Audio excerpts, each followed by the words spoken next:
Vamos à leitura do texto bíblico, Evangelho segundo São João, capítulo 15, versículos 4 e 5. Permanecei em mim, e eu permanecerei em vós. Como não pode o ramo produzir fruto de si mesmo, se não permanecer na videira, assim nem vós podereis produzir frutos, se não permanecerdes em mim. Eu sou a videira, diz Jesus, vós sois os ramos. Quem permanece em mim e eu nele, esse dá muito fruto, porque sem mim nada podeis fazer. Amigos queridos de todos os países do mundo que receberam a mensagem através da televisão e os amigos que estão presentes aqui, quero lhes dizer uma verdade que pode ser surpreendente. Tornar-se cristão, aceitar Jesus, abrir o coração a Jesus, ir à frente entregando-lhe a vida a Jesus, não é muito difícil. Isso até que é relativamente fácil. Difícil é permanecer cristão. Tornar-se cristão não é muito difícil. Difícil é permanecer na decisão que você tomou. Porque você verá que o inimigo fará de tudo para desanimar você. De tudo para você cortar seu relacionamento com Cristo. E aqui está um texto que acabo de ler. Foram palavras de Jesus que ele disse para os seus discípulos na noite que ele estava indo para o Jardim das Oliveiras, aliás, para o Jardim do Getsemane, para o Jardim das Oliveiras, naquela noite de lua cheia. A lua atravessava através das folhas das árvores. Jesus ficou olhando para as plantações de videiras, e disse para os seus discípulos: eu estou para ir, vocês ficarão nesta terra. Agora escutem uma coisa: se vocês não permanecerem em mim, vocês não poderão mais sobreviver. Assim como o ramo não pode produzir fruto se não estiver ligado na videira, vós não podereis produzir nada de bom se não estiverdes ligados a mim. E aí disse Jesus: eu sou a videira, vós sois os ramos. Se você cortar seu relacionamento comigo, você não vai muito longe na vida cristã. E esta noite, sem dúvida, tem presente aqui alguém que já foi membro de igreja e por essas coisas da vida, hoje está longe de Jesus e longe da igreja. E se eu te pergunto por que você está longe da igreja, você terá que chegar à conclusão de que em algum momento você cortou seu relacionamento com Cristo. Só que o Apocalipse está cheio de promessas ao vencedor. E se se promete tanto ao vencedor, é porque a vitória é uma realidade. A vitória existe, a vitória é possível. E o segredo da vitória está em permanecer em Jesus. Como o ramo não pode produzir nada se não estiver ligado na videira, você e eu não poderemos produzir nada se não estivermos ligados em Jesus. E como é que uma pessoa está ligada a Jesus? Essa é a mensagem desta noite. Nós nos ligamos a Jesus através de três elementos: através do estudo da Bíblia, através da oração e através da testificação. Permitam-me falar destes três elementos da vida cristã. Primeiro, Deus fala para você através do estudo da Bíblia. Você sozinho neste mundo está perdido. Você precisa se comunicar com o Pai. E o Pai só tem uma maneira de se relacionar com você: e é através do estudo da Bíblia. Se você não separar tempo todo dia para meditar na palavra de Deus, não adianta a decisão que você tomou, não adiantam as promessas que você fez, não adianta quantas lágrimas você derramou no momento de sua decisão. Você não irá muito longe se você não aprender a separar tempo todos os dias para meditar na palavra de Deus. E agora eu sei a pergunta que está em seu coração. Muitos jovens me fazem essa pergunta: pastor, eu sei que devo estudar a Bíblia, só que eu não sinto vontade de ler a Bíblia. Eu sei que Deus se comunica comigo através da palavra. Eu gostaria até de separar tempo para meditar na palavra de Deus, mas não sinto vontade. Como que eu vou abrir a Bíblia se eu não sinto vontade?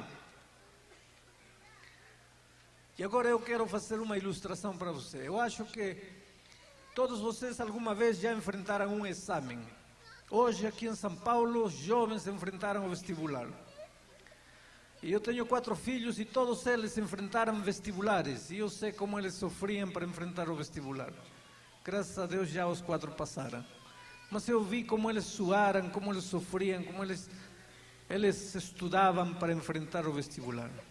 Agora, minha pergunta é a seguinte: você gosta de todas as matérias que tem que estudar para o vestibular? Vamos dizer que amanhã você tem prova de geografia e você não gosta da matéria de geografia, simplesmente você não gosta. Abre o livro de geografia e não gosta, é chato, não tem vontade de estudar geografia. Só que amanhã você tem prova de geografia. O que você faz? A matéria é chata, o livro é chato, geografia é chata. Você não tem vontade, não tem a mínima vontade. Então, como não tem vontade, fecha o livro de geografia e diz: tá bom, é chato, não tenho vontade, não estudo. É assim? Não. Mesmo não tendo vontade, você agarra a geografia e começa a lutar. Por quê? Porque amanhã você tem o vestibular de geografia. E se você não passar na matéria, não entra na universidade. E se você não ingressar na universidade, você não será um profissional. Então, mesmo não gostando, mesmo não querendo, mesmo não sentindo vontade, você abre o livro de geografia e estuda geografia. Agora, minha pergunta é a seguinte: você acha que a Bíblia não mereceria pelo menos o mesmo esforço que um livro de geografia? Porque do estudo da Bíblia, da meditação na palavra de Deus, não depende você passar no vestibular, depende você passar no vestibular da vida eterna. Então você não acha que, se você se esforça para estudar geografia, não deveria se esforçar para estudar a Bíblia? Agora eu vou te dizer uma coisa: quando você vai a Deus, Ele pode fazer maravilhas na tua vida.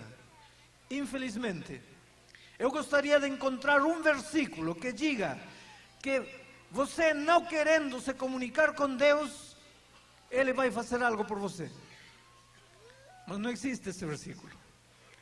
É você que tem que abrir a Bíblia e dizer ao Senhor Jesus: não tenho vontade de ler, mas eu sei que preciso ler. E começar a ler. E pega um versículo e medita nesse versículo. Você tem que aprender a gostar deste livro. Sabe, para você gostar, você tem que entender algumas coisas. Primeiro, este livro não é um livro de história, nem de geografia, nem de profecias, nem de bichos, nem de monstros, nem de proibições, nem de normas. Embora tenha tudo isso, este não é um livro dessas coisas. Este livro é a carta de amor que Jesus escreveu para você. Jesus não tinha outra maneira de dizer: filho, te amo. E Ele inspirou homens para escreverem este livro. Este livro é a carta de amor que Deus escreveu para o ser humano. Desde o Gênesis até o Apocalipse, há um fio vermelho atravessando cada página deste livro. É o fio vermelho do sangue de Jesus. Este livro não foi escrito com tinta, foi escrito com sangue. E essas letras vermelhas gritam o amor de Deus para o ser humano. Então, não encare como um livro chato. Tente enxergá-lo como a carta de amor. Uma carta de amor que Jesus escreveu para você. Eu acho que todos aqui alguma vez já receberam uma carta de amor. Que faz a garota quando recebe uma carta de amor do namorado? Abre, rasga o envelope e lê a carta. E guarda. 2 minutos depois tira o envelope e lê novamente a carta. E guarda. Não passam 3 minutos, tira o envelope e lê novamente a carta. E repete uma vez e outra vez. E quando chega a noite, ela já sabe de cor a carta. Mesmo assim, tira o envelope e lê novamente a carta. Porque é uma carta de amor. Eu não acredito que você recebe uma carta da namorada e abre o envelope e diz: que chato, vou ter que ler a carta do namorado. Não, não é assim. Você está apaixonado pelo autor da carta. Então você gosta de ler a carta. Encare este livro como a carta maravilhosa de amor escrita para você. Não é um livro chato, é uma declaração de amor para você. Quando você está triste, você encontra forças aqui. Quando a morte te arranca um ser querido, você encontra esperança aqui. Quando você está enfermo, você encontra conforto aqui. Quando você está desempregado e quando você não tem dinheiro no bolso, você encontra um verso bonito que Davi escreveu e disse: já fui moço e agora estou velho, mas nunca na minha vida vi um justo desamparado, nem seus filhos mendigando pão. Que coisa maravilhosa! Deus te responde às inquietudes que você tem. Encara a leitura deste livro como a leitura de uma carta de amor. Outra coisa, não pega este livro por obrigação. Tenho que ler 4 capítulos hoje. Bom, e vai lendo, não está entendendo nada, não está compreendendo nada, e só por uma obrigação vai lendo. Esse tipo de leitura da Bíblia não te ajuda de nada. Lê um versículo da Bíblia e medita nesse versículo. Pensa, o que esse versículo está dizendo hoje aqui? Conta a Deus quais são teus problemas e como o verso que você acaba de ler te ajudam a resolver os problemas. Aplica as verdades bíblicas à tua vida. Não tenha pressa em ler a Bíblia. Não trate de ler 5 capítulos, 3 capítulos. Talvez 1, talvez 2. E à medida que você vai crescendo na experiência cristã, vai lendo mais. Mas cada dia separe tempo para meditar na palavra de Deus. Porque se você não estudar a Bíblia, você não estará permanecendo em Jesus. E se você não permanecer em Jesus, você vai morrer mais tarde ou mais cedo na vida espiritual. O segundo meio de comunicar-nos com Deus é a oração. Através da leitura da Bíblia, Deus se comunica conosco. E através da oração, nós nos comunicamos com Deus. Orar é como respirar. Um homem não pode viver sem respirar. E um cristão não pode viver sem orar. Mas aí vem os problemas. Pastor, eu não tenho vontade de orar. Esse é o nosso problema, queridos. Que não temos nem vontade de estudar a Bíblia, nem vontade de orar. Eu vou lhes explicar por quê. Sabe por que não temos vontade de orar nem de ler a Bíblia? A gente sabe que tem que fazer, mas não tem vontade. Sabe por quê? Porque desde que o pecado entrou ao mundo, todos nós viemos a este mundo, nascemos com natureza pecaminosa. E a natureza pecaminosa não gosta de relacionar-se com Deus. A natureza pecaminosa só gosta do lixo da vida. Não gosta de Bíblia, não gosta de orar. Então, queridos, se nós buscarmos a Deus, não será porque seja natural, será porque o milagre da conversão aconteceu em nossa vida. Mas no momento em que você se levantou e veio à frente aceitando Jesus, o milagre da conversão aconteceu na sua vida. Agora você precisa cultivar a nova criatura em seu coração. E você cultivará isso através da leitura da Bíblia e da oração. Quando você não tem vontade de orar, diga ao Senhor Jesus: Senhor, olha aqui, neste momento eu me lembrei que eu tenho que orar, mas estou sem vontade de orar. Agora eu quero que você me diga, por que não tenho vontade de orar? Porque se minha cabeça me diz que tenho que orar, eu não tenho vontade de orar. O que está acontecendo comigo? E você começa a falar, e você começa a questionar a Deus, só que à medida que você vai fazendo isso, de repente seu diálogo com Deus vai se abrindo. Muitos não têm vontade de orar porque não sabem orar. Muitos acham que orar é rezar. Orar não é rezar. Rezar é repetir uma oração que você aprendeu de cor. E um rezo, ele não tem significado, porque é a mesma coisa que você sempre fala. Orar não é repetir as mesmas palavras sempre. Orar, diz o Espírito de Profecia, é abrir o coração a Deus como a um amigo. Orar é conversar com Deus como se conversa com um amigo. Como é que os amigos conversam? Os amigos se encontram todos os dias. Você tem amigos, não? Você se encontra com um amigo.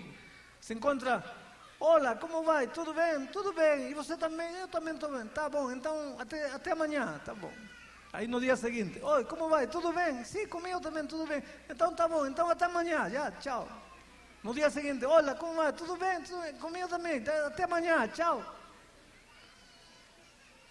Os amigos fazem isso? Não. Então por que nós falamos, Pai nosso que estás no céu, santificado seja teu nome? Todos os dias, Pai nosso que estás no céu, santificado seja teu nome. Abençoa meu pai, abençoa minha mãe, abençoa minha tia.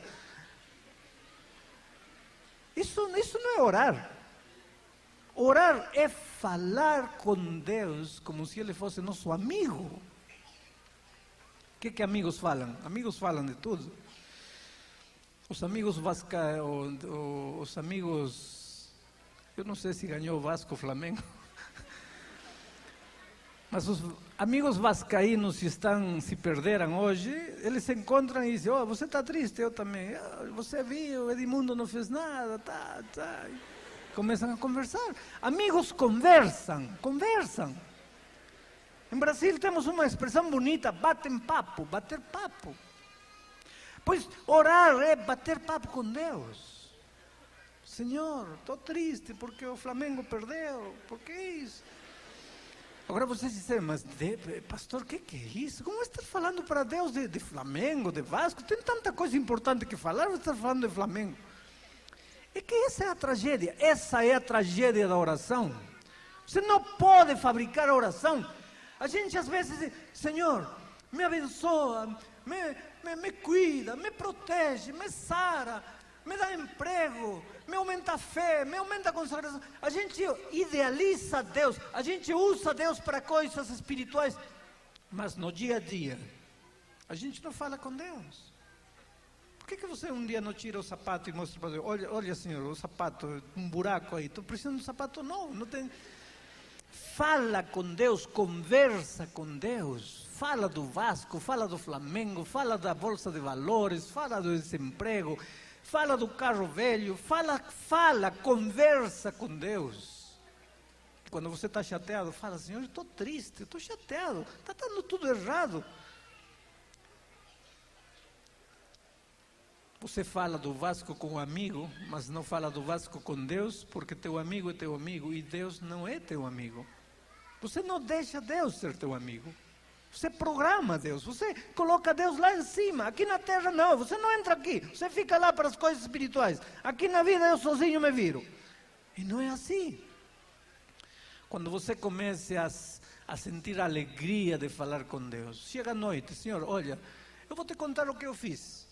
Porque orar não é para informar a Deus. Você não tem nada que informar, Deus sabe tudo. O que vai ter que informar a Deus? Deus sabe o que você pensou, o que você sentiu, o que você fez, o que você não fez. Deus sabe tudo. Então, orar não é para informar. Orar é para nós criar dentro de nossa dependência, para relacionar-nos com Ele. Então, quando chega a noite, você fala, Deus, vou te contar o que fiz hoje. E conta para Ele, olha, eu me levantei às 5 da manhã e fui, peguei o ônibus, fui lá, comprei isso, acho que eu fiz uma compra errada, acho que amanhã vou devolver o negócio porque não está me convencendo. Conversa. E se você vai conversando com Deus, vai chegar à noite, você vai conversar com Ele meia hora, 1 hora, 2 horas, não vai sentir o tempo passar, porque está batendo papo com Deus. Agora, se para falar, Pai nosso que estás no céu, santificado seja... Para isso, em 2 minutos a oração acabou, o que mais vai falar? Mas se você conversa com Deus, aí a oração vai durando.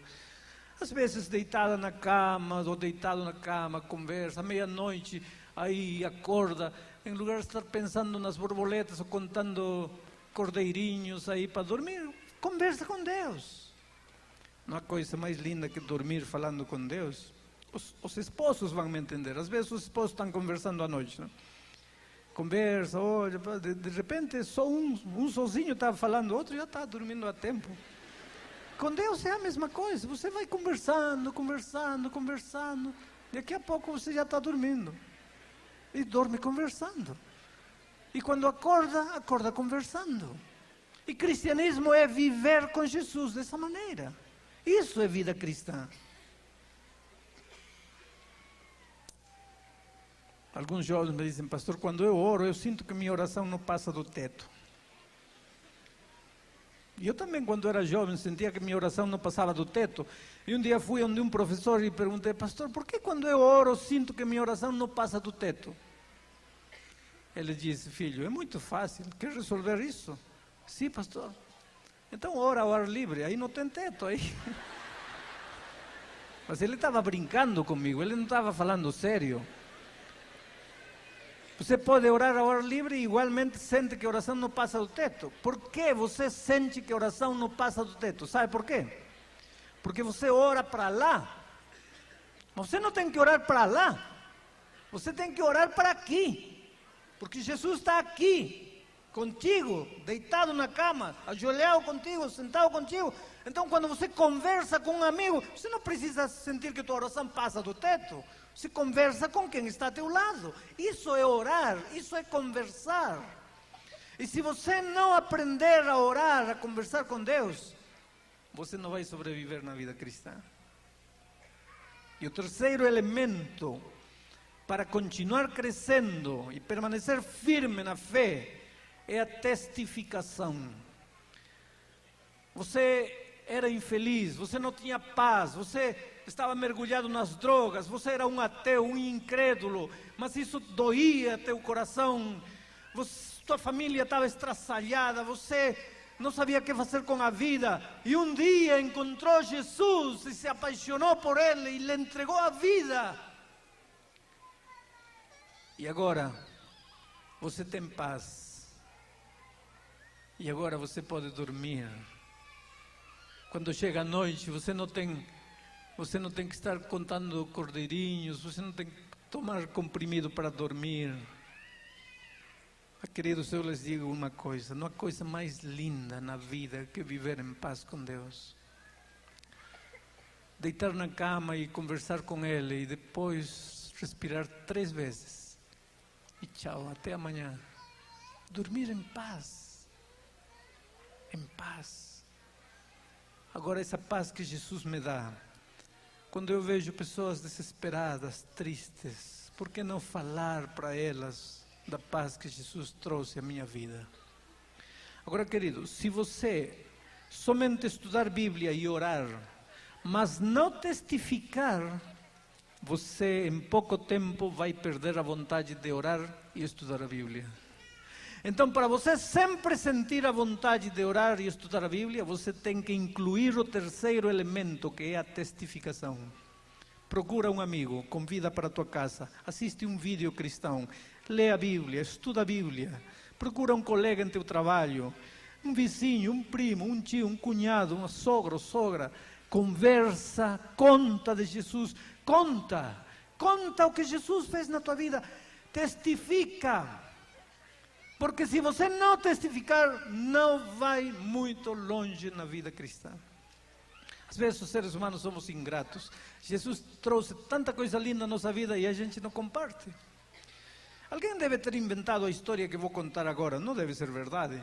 Mas eu conto porque é interessante. Dizem que um médico um dia encontrou um cachorro lá na rua, cachorro sarnento, sarnoso, pulguento, perna com a pata quebrada, magro, desnutrido.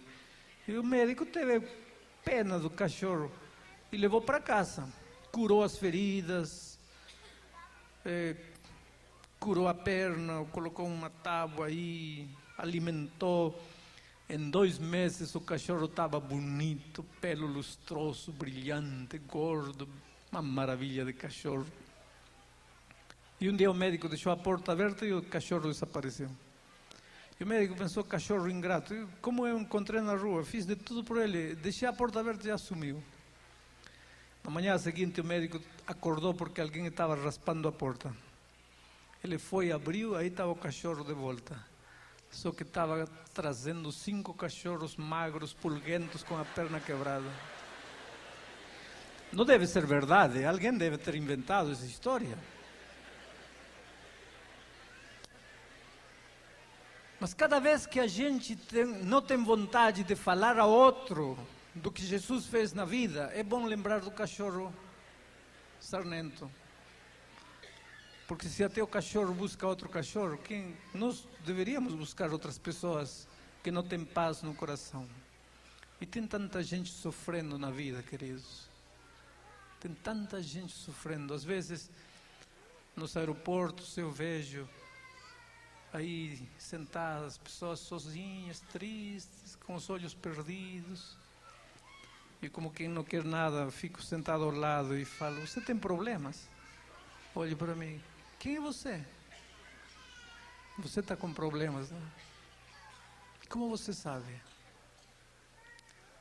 Todos os seres vivem abrumados, cheios de problemas. E quando a gente conversa, quando a gente fala do amor de Jesus, pode ver as lágrimas de emoção nos corações. As pessoas que sofrem sozinhas, não tem paz. E Jesus trouxe um dia paz ao coração. Por que não compartilhar essa paz? Agora, queridos, vocês que estão me ouvindo aí na televisão, vocês que tomaram a decisão esta semana, lembrem-se, separar tempo para estudar a Bíblia, Deus se comunica contigo através da Bíblia. Separar tempo para orar, você se comunica com Deus através da oração. E separar tempo para testificar. Quando você conta para outros o que Jesus fez por você, você vai sentir vontade de continuar estudando a Bíblia e continuar orando. E dessa maneira você estará permanecendo em Cristo e Cristo em ti. E se você permanecer em Cristo e Cristo em ti, você produzirá muitos frutos. Essa é a promessa maravilhosa de Jesus. Eu olho para vocês, queridos, e repito mais uma vez, se vocês são iguais a mim, então vocês têm o mesmo sonho que eu tenho, de ver um dia Jesus, pessoalmente, quando Ele voltar a esta terra, e poder abraçá-lo. Não importa se eu tenho que ser o último da fila, não importa quanto tempo eu tenho que esperar na fila. Mas meu sonho é chegar perto de Jesus e poder abraçá-lo. Hoje eu falo com Ele, mas não posso vê-lo. Eu falo com Ele, mas não posso tocá-lo. Sinto sua voz cada vez que abro a Bíblia, mas não posso ouvir a voz como gostaria de ouvir, a voz audível dele. Mas Jesus volta e eu vou poder abraçá-lo. E se esse é meu sonho, e você não é diferente de mim, esse também é teu sonho. Mas, queridos, não pensem que nós chegaremos àquele dia porque nos batizamos, porque pertencemos a uma igreja, porque guardamos os mandamentos, ou porque devolvemos o dízimo. Não. Chegaremos a esse dia se nesta vida nós aprendemos a viver em comunhão diária com o Senhor Jesus Cristo, através do estudo da Bíblia, da oração e da testificação. Neste momento, volte para casa feliz. Você é a coisa mais linda que Deus tem nesta vida. Não importa quantas vezes você errou no passado, Deus te deu esta semana a oportunidade de recomeçar. Não importa quão longe você andou de Deus, Deus te deu esta oportunidade, esta semana, a oportunidade de entregar-lhe o coração. Permaneça firme até o fim. Se por algum motivo escorregar na vida, não desanima. Acredita no poder maravilhoso de Jesus. Acredita na sua misericórdia. Levanta-te e continua andando com Jesus Cristo até o fim.